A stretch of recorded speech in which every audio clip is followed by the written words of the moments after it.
தேவன் ஆபிரகாமுக்கு பெரிய சந்ததியை கொடுப்பதாக வாக்கு பண்ணியிருந்தார். ஆனால் ஆபிரகாம் முதிர் வயதான பின்பும் சாராளுக்கு பிள்ளை பிறக்கவில்லை. சாராளுக்கு எகிப்து தேசத்தாளாகிய ஆகார் என்னும் பெயர் கொண்ட ஒரு அடிமை பெண் இருந்தாள்.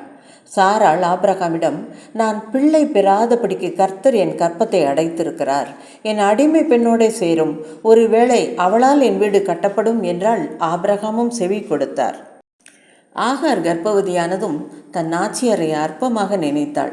சாராய் அவளை கடினமாக நடத்தியபடியால் அவள் அங்கிருந்து வனாந்தரத்துக்கு ஓடிப்போனாள். தேவதூதன் அவளை கண்டு பேசி, திரும்ப போய் சாராளின் கீழே அடங்கி இரு என்றும், சந்ததியை பெருக பண்ணுவேன் என்றும், அவனுக்கு இஸ்மவேல் என்றும் பெயரிடும்படியும் அவன் எப்படி இருப்பான் என்பதை கூட அவளுக்கு சொன்னார்.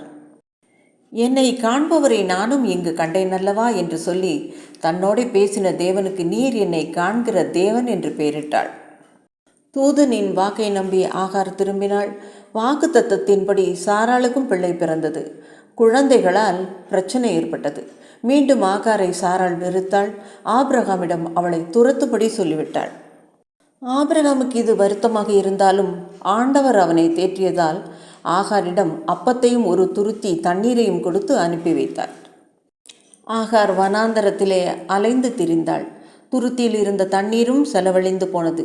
பிள்ளை சாகிறதை நான் பார்க்க மாட்டேன் என்று பிள்ளையை ஒரு செடியின் கீழே விட்டுவிட்டு அம்பு பாயும் தூரத்திலே போய் உட்கார்ந்து சத்தமிட்டு அழுதாள். தேவதூதன் வானத்தில் இருந்து ஆகாரை கூப்பிட்டு, ஆகாரை பயப்படாதே, பிள்ளையை உன் கையினால் பிடித்து கொண்டு போ, அவனை பெரிய ஜாதியாக்குவேன் என்றார். தேவன் அவள் கண்களை திறந்தார். அவள் ஒரு தண்ணீர் துறவை கண்டு துருத்தியிலே தண்ணீர் நிரப்பி பிள்ளைக்கு கொடுத்தாள். தேவன் பிள்ளையோடு இருந்தார். அவன் வளர்ந்து வனாந்தரத்திலே குடியிருந்து வில் வித்தையில் வல்லவனானான். முதல் முறையாக ஓடி வந்தபோது அவளுக்கு கொடுக்கப்பட்ட வாக்கு அவள் துரத்தப்பட்டு வந்தபோதும் அவள் கண்ணீரை துடைத்தது. வனாந்தரமானாலும் எங்கிருந்து கூப்பிட்டாலும் நம் கண்ணீருக்கு பதில் கொடுப்பவரே நம்மை நடத்தும் நம் தேவன். ஆமீன்.